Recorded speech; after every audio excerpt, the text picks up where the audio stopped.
Hey, love. Hey, Beverly. How you doing? Good. I love you. I love you.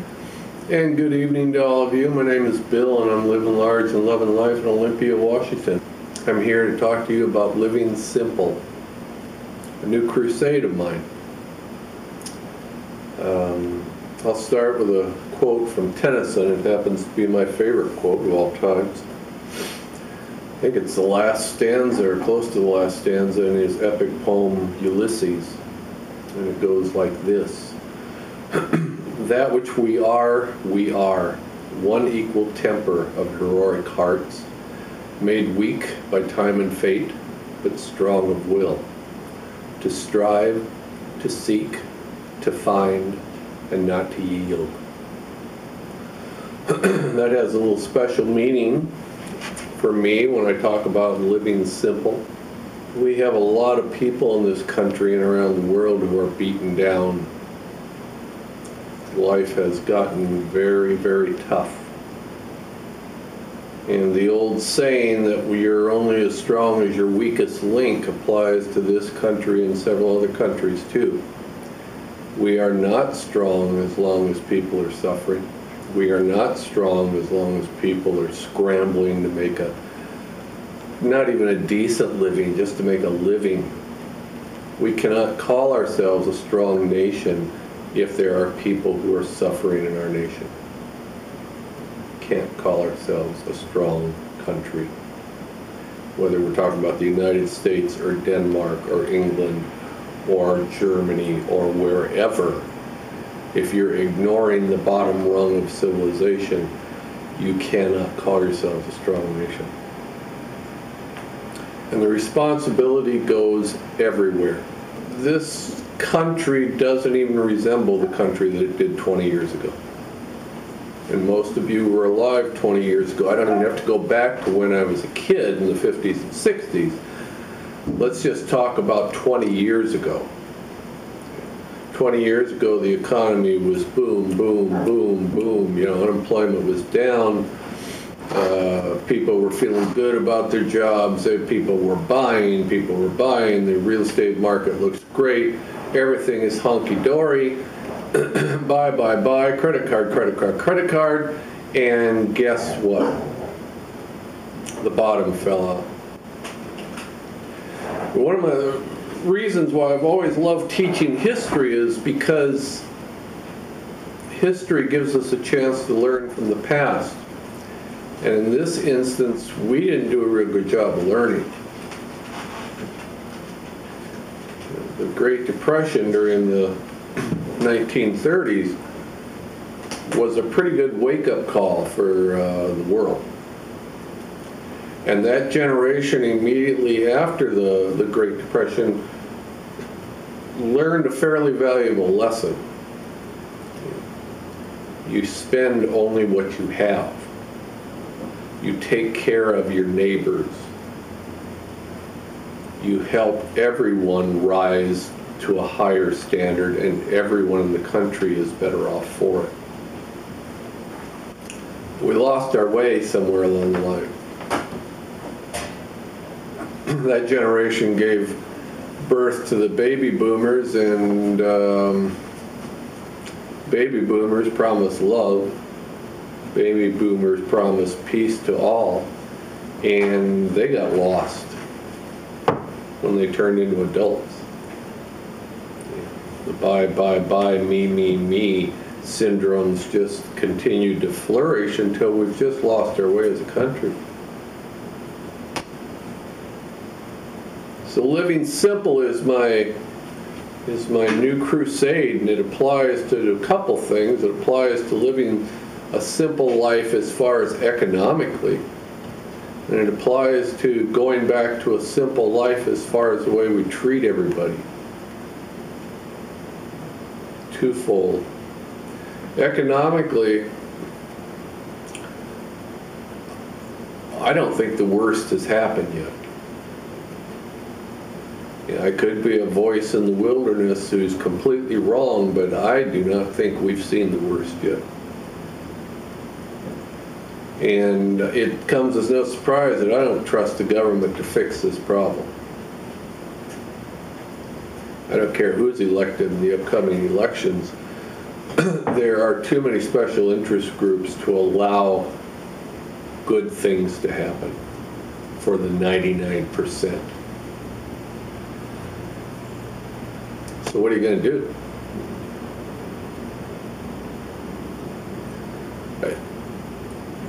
I have some friends who have a 4,000-foot home, and they are continually complaining because their mortgage is so high and their property taxes are so high. And I'm beginning to think I'm the only one who sees that as lunacy. If you can't afford your mortgage and you can't afford your property taxes, you shouldn't be in the house. But we cling to the old ways. We cling to this concept that we've got to have, that bigger is better. And it's ridiculous. The chair I'm sitting in, where did we get this? Did we over Craigslist for $10? No, it was one of the freebies that people put out when their garage sale's over. Freebie from a garage sale. We didn't spend any money on it. I know everything in this. It's like, Bev and I don't care. The stuff in the house isn't important. Yeah, I heard for years an old saying that they don't drive a U-Haul truck to your grave site when you died, and bring the possessions to you so that you can live with them forever. It's over, folks. So how important are they? Why do we need credit cards other than to feed the banks? Why do we need them? The only possible reason you need a credit card is to buy something that you don't have cash for. Am I wrong? So why do we need them? Why do we continue to feed the fat cats and bury ourselves financially? On to the other side of the equation, we've lost our way as a community. We cannot continue to turn our heads while people are suffering.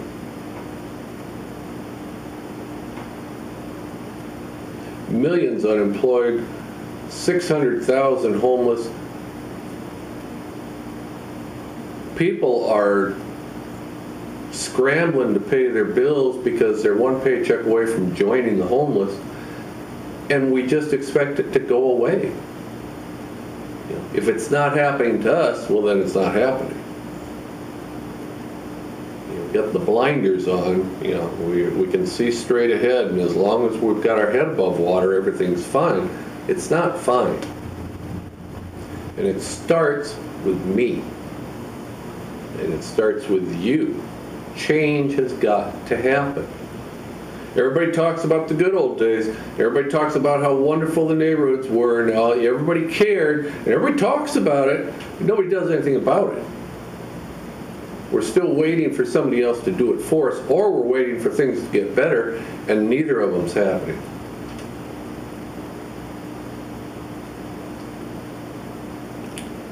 I'd love to be lighthearted about this, but I'm tired of it.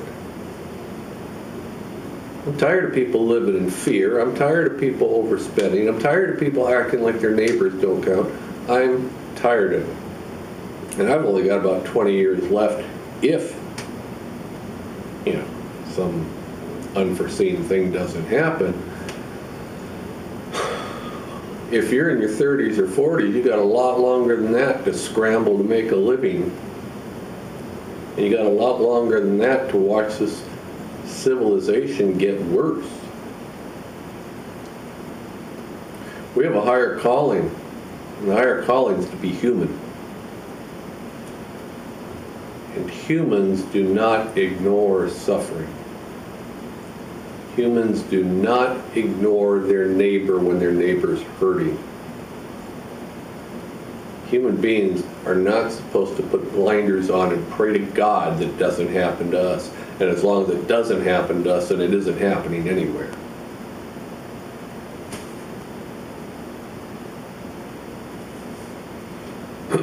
And we blame everybody else.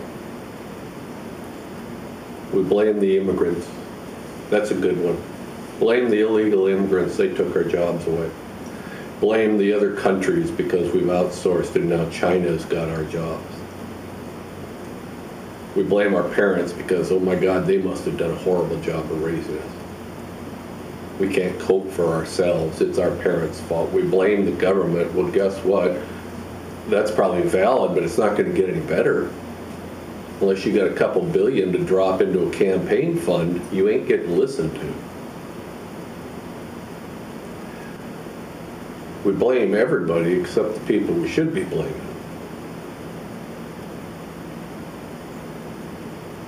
It's a wake-up call. This can't continue.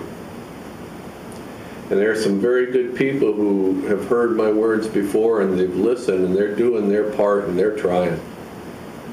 But it's got to spread.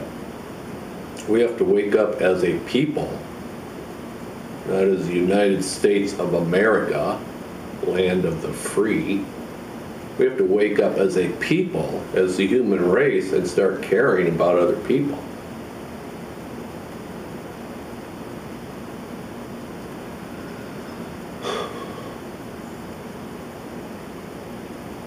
I feel helpless.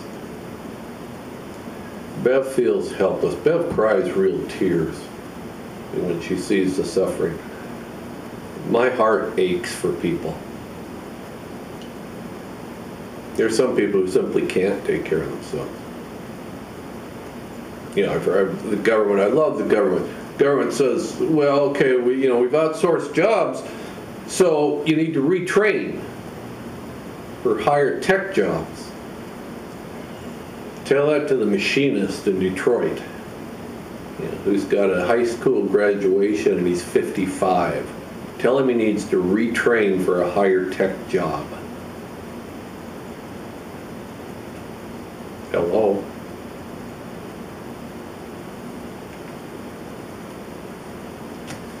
It starts with us. Change starts with us. Doesn't start with the government, doesn't start with your employer, doesn't. Chase Bank doesn't start with Chase Bank. Doesn't start with, one of the oil companies. Change begins with us. Every single person has to stand up and care about what's important. Quit blaming everybody else for your ills. Look in the mirror and then do something. Don't tell me I don't know what I'm talking about, or don't tell me that I don't live what I'm talking about. I'm living it. I can't get away from the government, but I can sure minimize what they've done and their hold on me. I can sure cut down on possessions. I can sure cut down on expenses. I can sure reach out to a neighbor who needs help. Those things I can do, and those things every one of you can do.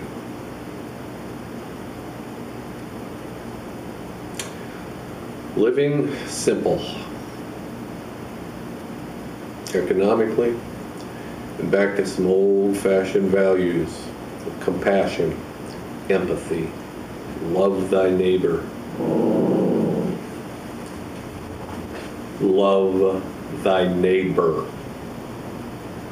For all of you who are religious, love thy neighbor. It doesn't say you get to pick and choose your neighbor. It says love thy neighbor. I don't think Christ had a specific group in mind. He was talking about humanity. Love thy neighbor. Don't talk the talk if you can't walk it. This stuff matters. If this doesn't matter, then nothing matters. I hope somebody's listening. There's some good people out there that are listening, and I hope some others open up their ears and open up their hearts. I wish you all peace and happiness. I wish peace and happiness for the people right now who don't even think it's possible. Live long and prosper. Thanks for listening.